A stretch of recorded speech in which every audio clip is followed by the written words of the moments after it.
C'était la semaine tant attendue par les investisseurs et les traders puisqu'on avait les décisions de la Fed concernant l'augmentation ou non des taux. On avait également les chiffres de l'inflation. Donc cette semaine a eu lieu et on va voir tout de suite ensemble comment je m'en suis sorti. Bienvenue à toutes et à tous, ravi de vous retrouver une nouvelle fois pour le débrief hebdomadaire. C'est l'émission Top and Flop, l'émission dans laquelle on débriefe le challenge de manière générale, où je vous présente le pire et le meilleur trade de la semaine afin que vous puissiez vous aussi voir un petit peu tout simplement des idées de trade qui ont été plus ou moins bonnes, et on va faire le bilan ensemble. Alors cette semaine ça s'est plutôt très bien passé de mon côté, je suis hyper content, et d'ailleurs tu vas le voir dans mon flop trade, j'ai pris un flop pour te montrer le trade que j'ai perdu, mais en réalité pour ma part je trouve que c'était un très bon trade.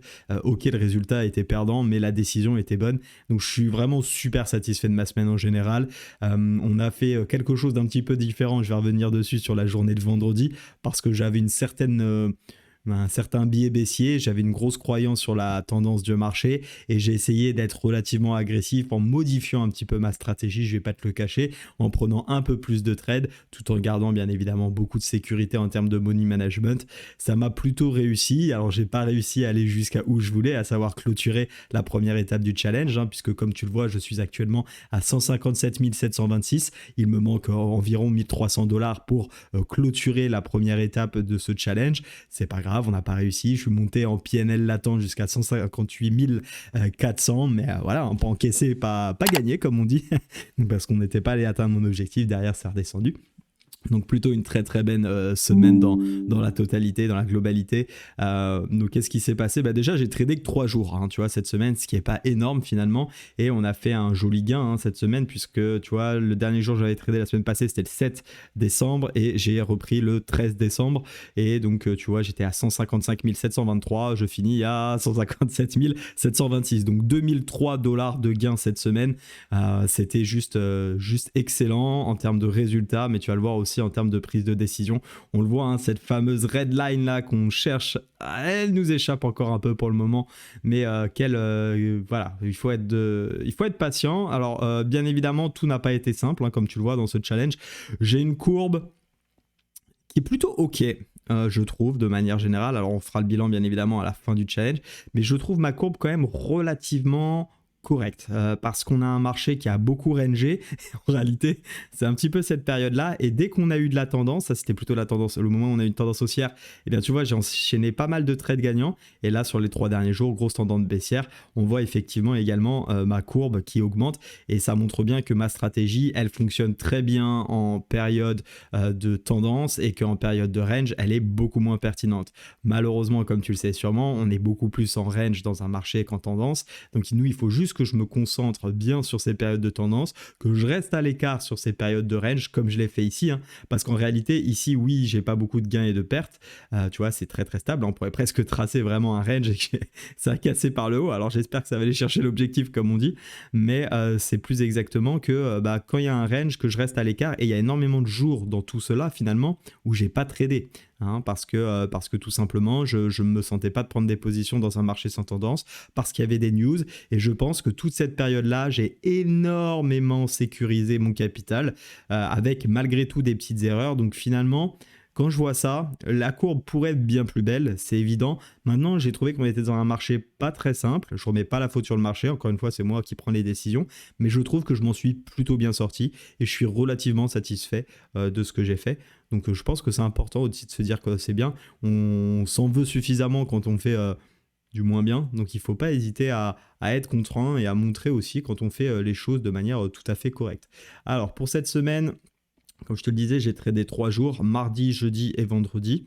Et effectivement, tu vas le voir, ici c'est un petit peu exceptionnel. J'ai pris 11 trades en effet hier, avec beaucoup d'agressivité, parce que j'ai tenté plein de petits mini shorts avec des BE hyper rapides. Bref, le but c'était un petit peu d'aller chercher le gros ratio, je vais pas te mentir. J'avais des demi-tailles de position aussi. Je suis pas sûr que sur le long terme ça soit très pertinent ce que j'ai fait. J'en ai vraiment profité parce que c'est la tendance.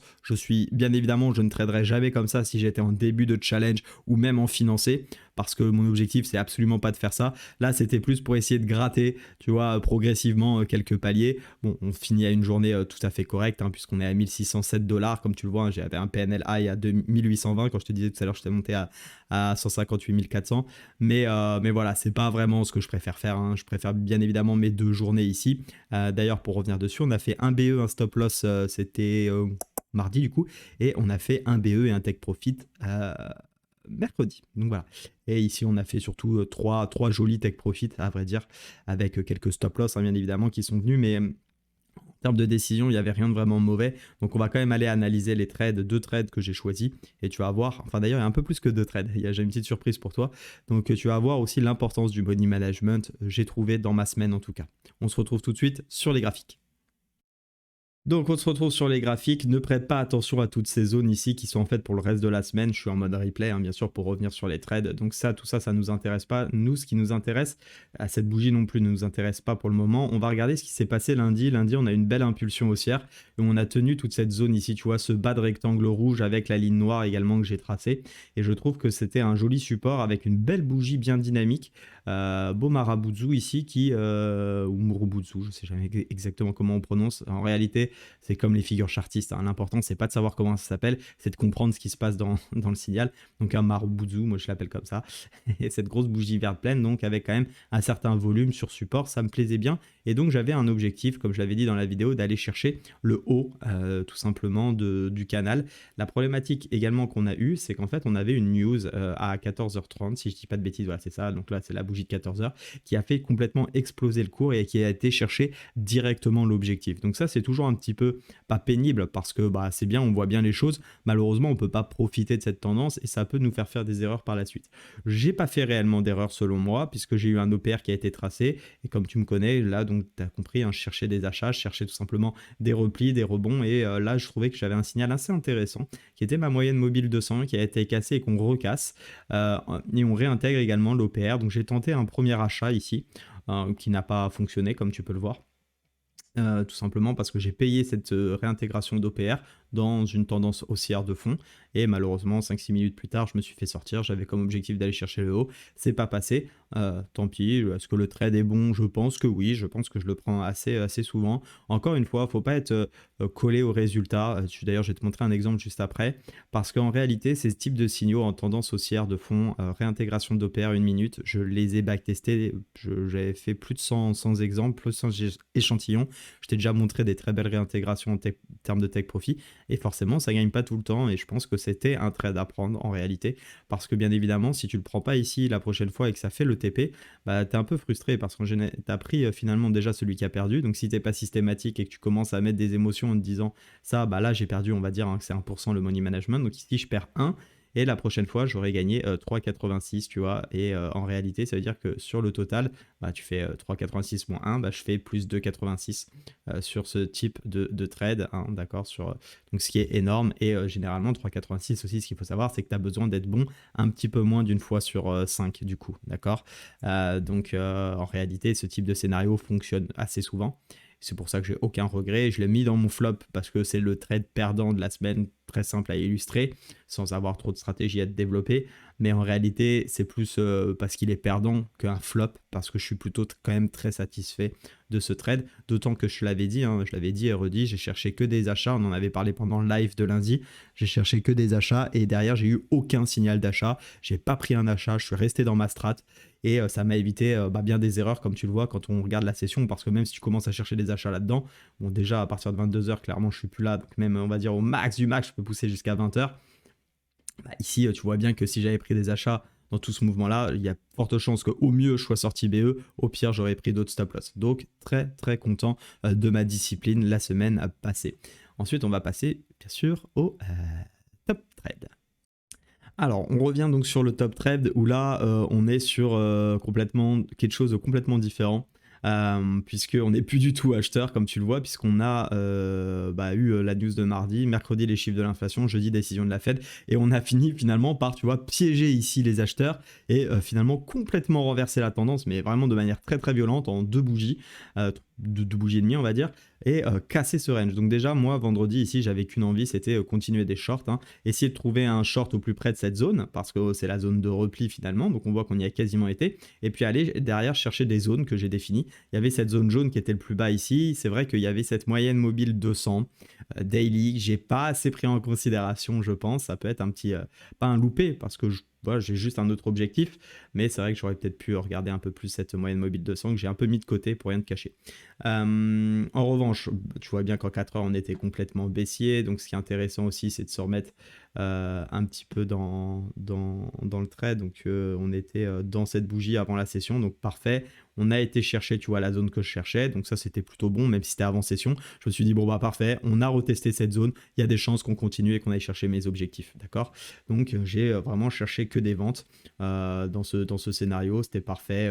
On revient pullbacker les derniers plus bas, et là tu vas voir, j'ai pris, j'ai pris un trade, bon, c'était magnifique. En réalité, j'ai pris quasiment 4 fois, je vais te parler de 4 trades que j'ai pris dans la session d'hier, hein. Bien sûr, j'en ai pris 11, tu l'as compris, mais il y a eu beaucoup de break-even. Mais je vais te montrer 4 trades et te montrer pourquoi l'importance aussi du money management. Ici, déjà, j'ai pris un premier trade. Alors en réalité, je vais te parler un peu des bandes de Bollinger sans t'expliquer complètement la stratégie parce que c'est bien plus complexe que de l'expliquer en 2 minutes. Mais en réalité, ici, j'ai pris une réintégration d'OPR couplée à un signal de bande de Bollinger sur ce niveau-là, d'accord? Donc ici, j'ai shorté la réintégration de cette bougie rouge. Mon OPR, c'est cette zone ici. Je vais peut-être le remettre en un peu plus épais que tu le vois bien. Tu vois, c'est cette zone orange, d'accord? C'est comme un range et j'ai shorté la réintégration ici. Donc tu vois, hein, tout à l'heure, on avait acheté dans un mouvement qui était haussier la réintégration d'OPR. Bah là, je vends la réintégration d'OPR dans un mouvement de fond qui est baissier. Et tu vois bien que cette fois-ci, j'ai claqué le ratio de 4,41. Donc en réalité, le calcul que je t'ai fait juste avant, il est clairement rentable sur le long terme. Et c'est pour ça que j'estime que ma décision, elle était bonne tout à l'heure. Parce qu'on voit bien qu'il n'y a pas besoin de gagner même 50% du temps sur ce type de trade, puisque les ratios sont toujours excellents. Donc ici, je suis allé viser le bas de l'objectif, c'était l'OPR, j'ai clôturé la position. J'ai été patient, j'ai attendu un autre signal ici, un petit peu sur le même principe. On a été quasiment chercher l'OPR, je vois qu'on bute sur les bandes de Bollinger et qu'on casse la MM200. Un petit peu encore dans le même état d'esprit, rappelle-toi que le trade d'avant, et hop, derrière j'ai cherché les derniers plus bas, on encaisse un ratio de 19, d'accord? Et ensuite j'ai pris un troisième trade ici, un petit peu le même principe. Cette fois-ci, c'est juste qu'il y avait cette grosse zone de travail qui avait bloqué sur une unité de temps supérieure. Je vois une belle bougie verte un petit peu repoussée, confirmation, pardon, c'est un peu faux ce que j'ai tracé. Désolé. Voilà, exactement, c'est plus ça. Je vois la réintégration avec la bougie rouge, j'ai décidé de shorter jusque dans les derniers plus bas. J'ai fait un ratio de 2 et quelques, ou ça devait être 2,15 ou quelque chose comme ça. Bref, dans les derniers plus bas, et on a encaissé. Et j'ai eu un dernier signal qui a fait stop loss pour le coup, un petit peu dans le même état d'esprit. J'ai shorté cette bougie rouge là que tu vois ici, avec un stop loss légèrement à ce niveau-là, avec l'objectif d'aller chercher le ratio de 5, parce que cette fois-ci, si je claquais le ratio de 5, à vrai dire, je pense que mon challenge était clôturé, et malheureusement, bon bah voilà, hein, c'est pas parti cette fois-ci, on n'a pas été chercher, et là je me suis fait stop loss. Est-ce que pour autant, imagine juste qu'on n'ait pas eu les 3 trades précédents, mais on prend juste celui-ci, en réalité c'est 3 fois quasiment les mêmes signaux que je prends, et je me dis, ah merde, est-ce que c'était vraiment intéressant de prendre ce trade? Non, c'est nul, c'est une mauvaise décision, regarde, t'as perdu. En réalité, pas du tout, parce qu'ici je perds 1%, ici j'en gagne 2, ici j'en gagne 2, et ici j'en ai gagné 4, d'accord? Donc ça fait 4 plus 4, hein, 2 plus 2, ça fait 8%, et ici je perds 1%, d'accord? Donc en fait je gagne 7% sur 4 trades. Donc tu comprends bien ici l'importance du money management et de ne pas rester résultat oriented, c'est-à-dire vraiment par rapport aux résultats, et qu'il faut bien prendre du recul par rapport à tes setups et comprendre si la décision est bonne et non pas le résultat. Parce que ce trade-là, bien évidemment, il faut que je le prenne tous les jours. Même s'il est perdu celui-ci, je dois le prendre tous les jours. Parce que si je ne le prends pas, c'est de temps en temps effectivement prendre une perte, si je le prends, pardon, mais c'est également très souvent prendre un ratio minimum de 2, comme tu l'as vu, voire beaucoup plus. Et puis derrière, après, j'ai quitté. Je me suis dit, bon, écoute, t'as déjà fait une belle semaine, ça sert à rien d'insister. Surtout que j'avais beaucoup trop tradé pour moi hier. J'ai tenté vraiment d'être agressif pour essayer de clôturer le challenge. C'était un peu moins méthode. On va dire que c'était un peu le point noir de la semaine. C'était moins méthode ce que j'ai fait, malgré une très bonne session. Hein. Mais voilà, avec... Bon, je ne vais pas me chercher des justifications, hein, dire oui, j'ai voulu clôturer le challenge. C'est pas idéal ce que j'ai fait. Voilà, faut se le dire, c'est pas idéal. C'est pas ma façon de trader. Mais j'ai quand même réfléchir à quelque chose parce que quand c'est très en tendance, c'était pas forcément si mauvais non plus. Donc voilà, peut-être une piste de réflexion sur début 2023, milieu 2023, voir un petit peu ce que je peux faire, mieux exploiter la tendance parce que comme tu l'as vu au tout début de l'émission, vu que j'exploite très bien les mouvements de tendance avec mes stratégies et beaucoup moins bien les mouvements de comment te dire de range, et vu que les mouvements de tendance sont moins présents que les mouvements de range, est-ce qu'il ne faut pas aussi ne pas hésiter justement à rentrer beaucoup plus dans les mouvements de tendance? C'est des questions et des axes de travail pour 2023. On verra tout ça en temps et en heure. En tout cas, ça peut être intéressant de travailler ça sur les prochaines semaines et prochains mois.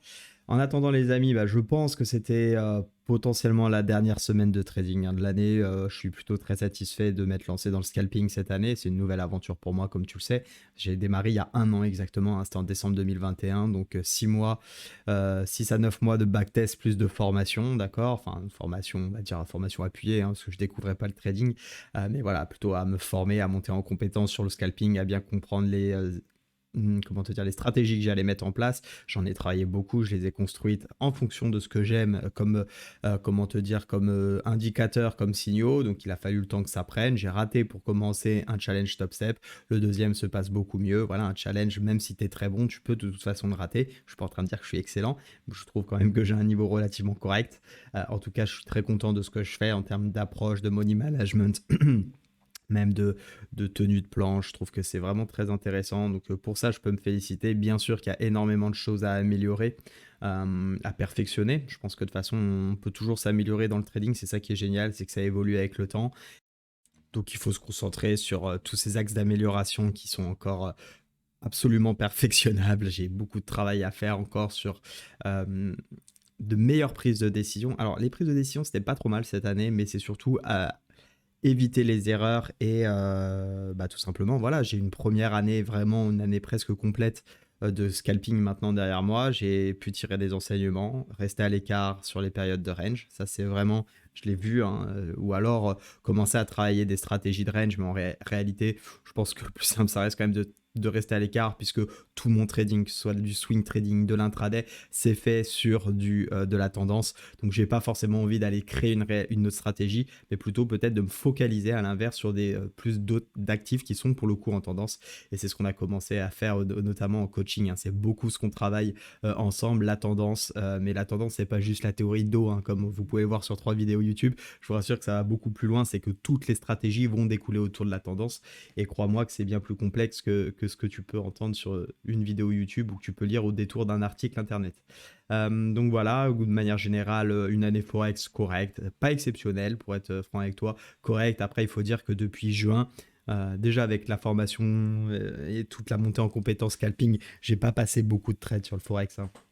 Pour être transparent, crypto, bon bah voilà, quelques jolis shorts, quelques jolies performances même en début d'année, mais après c'était un marché assez calme. Pareil, j'ai pas beaucoup tradé cette année la crypto. En revanche, sur les actions, on a fait d'excellents résultats. On est vraiment très très bien. On a fait quasiment 20% sur un marché qui, si on prend le S&P, en perd quasiment 10, je crois, ou le CAC 40 à peu près. Donc c'est vraiment, vraiment excellent. Sur ça, je suis très très satisfait de mes opérations sur les actions.